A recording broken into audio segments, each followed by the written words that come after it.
ষষ্ঠী পুজোর পর সুকুমারী তার ছেলেকে পিঁড়ির ওপর রেখে স্বামীকে প্রণাম করে পায়ের ধুলো নিলে। সুকুমারীর বয়স 24, তার স্বামী গোকুল গোস্বামীর 54। গোকুলবাবু বললেন, কি চমৎকার দেখাচ্ছে তোমাকে সুকু, যেন উর্বশী স্নান করে সমুদ্র থেকে উঠে এলেন। সুকুমারী হাত জোড় করে বললে, তোমার পায়ে পড়ি, এইবার আমাকে রেহাই দাও।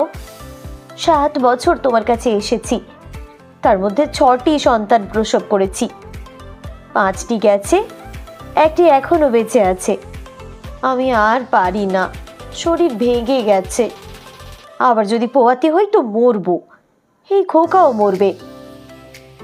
গোকুলবাবু সহাস্যে বললেন, বালাই, মরবে কেন?